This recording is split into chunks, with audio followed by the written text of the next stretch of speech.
Assalamualaikum warahmatullahi wabarakatuh. Sahabat pemirsa semua, kita jumpa lagi dalam acara bincang-bincang di Lincak Pak Karso. Dan pada kesempatan kali ini, kita akan membahas mengenai puasa dan tanggung jawab sosial. Seperti biasa, kita harus mengucapkan terima kasih kepada narasumber yang bersedia untuk membersamai kita pada episode kali ini. Assalamualaikum Pak Karso. Waalaikumsalam. Apa kabar? Alhamdulillah sehat. Alhamdulillah. Siap-siap mau berbuka kita. Iya. Puasa tuh Mas? Puasa, insya Allah. Ya, walaupun suasananya puasa, tetap kita semangat untuk menggali ilmu, Pak Karso. Iya, monggo. Dan tadi sudah kita sampaikan kepada pemirsa semua, kita akan membahas mengenai puasa dan tanggung jawab sosial. Kalau kita pahami kan selama ini ibadah puasa yang hukumnya wajib bagi tiap-tiap muslim itu kan kesannya sifatnya personal, gitu ya. Tapi kemudian orang sering mengatakan bahwa yang namanya hikmah sebuah ibadah itu pasti tidak hanya personal gitu. Nah, dalam konteks puasa ini apa bisa kita memahami dalam konteks yang tidak personal saja Pak Karso, bisa yang lebih luas lagi? Ya, puasa ini kan tidak hanya personal tapi juga ada makna sosial tadi gitu ya. Artinya begini, puasa itu bukan hanya menahan lapar untuk diri sendiri, tapi juga kalau kemudian bisa merasakan lapar itu seperti apa, lah ini lalu berdampak. Kan beda itu ya. Kalau menahan lapar dan merasakan lapar. Lah merasakan lapar itu kemudian menimbulkan apa yang disebut dengan keinginan atau setidaknya lalu perasaan, waduh lapar itu ya nggak enak ya, gitu. Apakah orang lain juga seperti saya? Nah disitulah tadi kepedulian sosial akan muncul dari berpuasa itu. Mesti sore hari ini kita juga terasa lapar ya. Tapi kita bertanya pada diri kita, apakah puasa atau terasa lapar ini juga berdampak kepada perasaan kita untuk orang lain, apakah ada seperti kita? Masih ada nggak orang yang tidak bisa makan seperti kita? Atau ternyata lapar itu nggak enak ya? Gitu. Seperti gitu. Jadi inti kebetulannya di situ, Pak Karso. Lah ini menarik. Kemarin pada kesempatan yang lalu kan kita berbincang tentang MBG gitu loh. Kok saya melihat kayak masih ada benang merahnya gitu dengan MBG itu yang soal jangkauan makna puasa dalam konteks sosial itu. Ya, saya ingin mengatakan ada dua hal yang berbeda. Pertama, secara fisik, tapi juga secara mental. Secara fisik, lapar itu memang nggak enak kan, gitu Tapi kalau kemudian secara mental, itu hanya akan bermakna apabila muncul empati.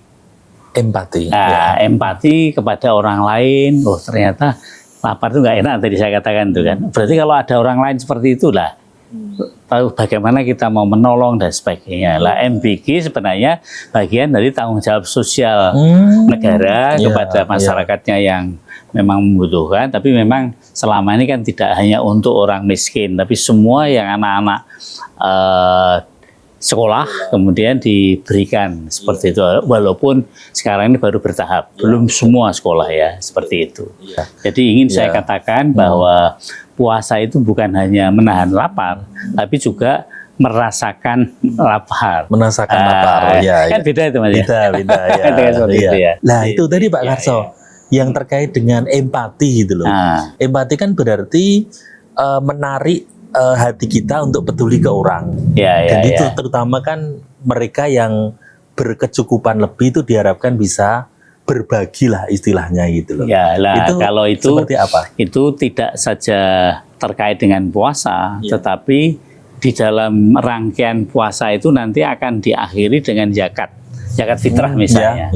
Nah, itu hasil dari tadi muncul kepedulian, muncul empati tadi. Dalam Islam kemudian diajarkan untuk membayar zakat. Ada istilahnya membayar zakat, kemudian ada mungkin infak, ada sedekah, bahkan ada fidyah gitu ya. Ingin memberikan kepada orang lain. Nah, memberikan kepada orang lain inilah solidaritas. Solidaritas. Kan itu kan. Betul. Nah, tentu kepada yang membutuhkan.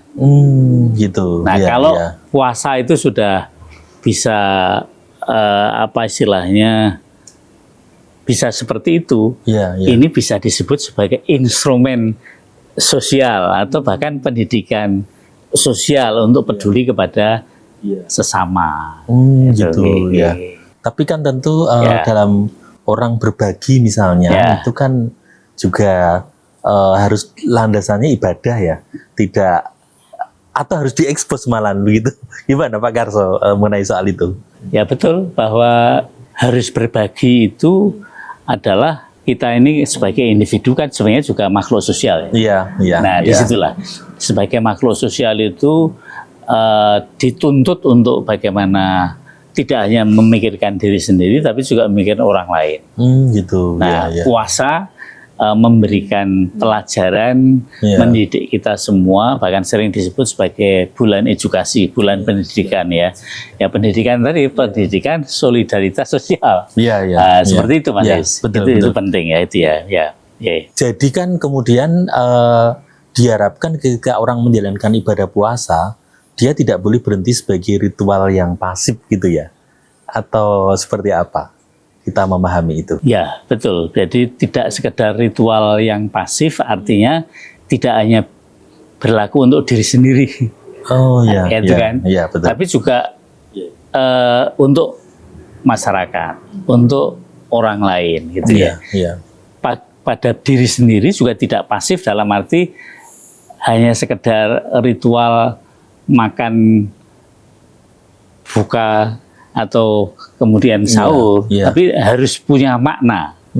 Setelah punya makna berarti harus ada implikasinya. Implikasi, ya, Nah, itu ya. implikasinya adalah harus berimplikasi sosial tadi.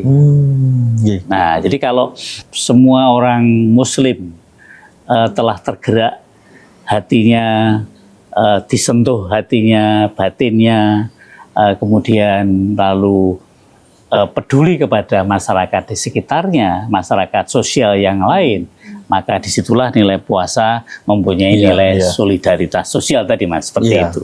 iya. Ya, oke. Jadi maknanya ternyata lapisannya cukup mendalam, Ji. Puasa tidak hanya mengenal pada diri kita sendiri, tapi juga berimplikasi kepada kepentingan sosial yang lebih luas gitu. Ya betul. Saya ingin sampaikan satu lagi. Kadang-kadang itu karena orang flexing gitu Iya, misalnya. flexing. Sudah buka bersama misalnya. Iya. Nah, tapi buka bersama malah memperlihatkan makanannya yang lek-lek sih, Iya, enak-enak. enak-enak. Orang lain tidak. Ini malah lagi kemarin Iya, ya, iya, malah iya, membuat iya. orang iri dan sebagainya Iya, seperti itu iya. kan. Nah, ini juga hati-hati untuk flexing selama bulan Ramadan. Gitu, iya, Dan iya, panjenengan iya. juga pirsa rumah makan itu biasanya sangat laris pada saat buka bersama, Bersama, gitu ya. iya. Nah, terus Betul, mau betul. terganggu, tergoda untuk kemudian foto, selfie Iya. atau apa dan sebagainya. Nah, ini hati-hati seperti itu. Iya.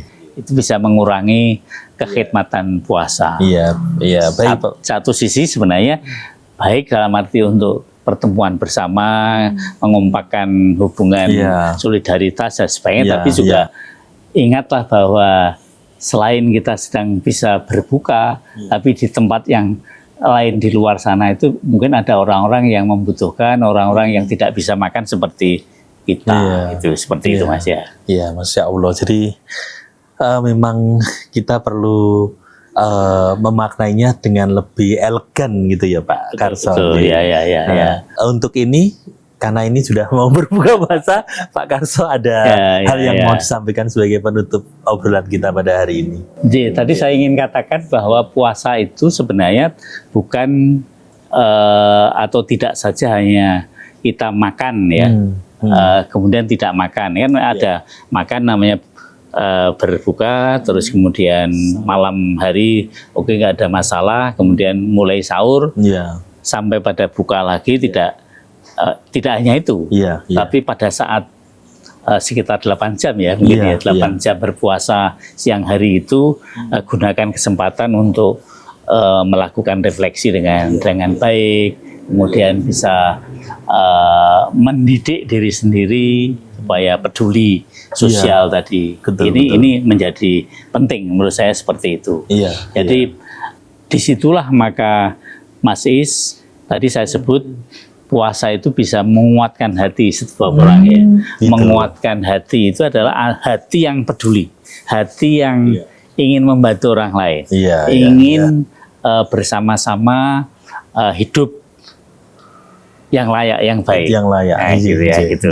Nah, ini insya Allah dengan merenungi, memikirkan, dan kemudian bersama-sama mengerti apa maksud nilai berpuasa itu, insya Allah masyarakat akan semakin baik gitu. Sudah azan itu. Jadi ya kita berarti harus segera mengakhiri pertemuan sore ini, Mas Is. Mudah-mudahan puasa kita hari ini diterima Allah Subhanahu wa taala. Ya seperti yang tadi saya sampaikan, mudah-mudahan kita bisa merefleksikan puasa kita ini dengan sebaik-baiknya dan mempunyai nilai peduli sosial yang baik. Terima kasih Pak Karso untuk pencerahannya dalam kesempatan kali ini. Ya. Sahabat pemirsa semua, demikian akhir perbincangan kita mengenai puasa dan tanggung jawab sosial. Ternyata di balik kewajiban individu sebagai perintah Tuhan untuk menjalankan ibadah puasa, ada hal-hal yang sifatnya lebih besar lagi sebagai hikmah yang harus kita tunaikan secara elegan. Terima kasih atas perhatiannya. Kita berjumpa kembali di dalam episode yang akan datang. Assalamualaikum warahmatullahi wabarakatuh.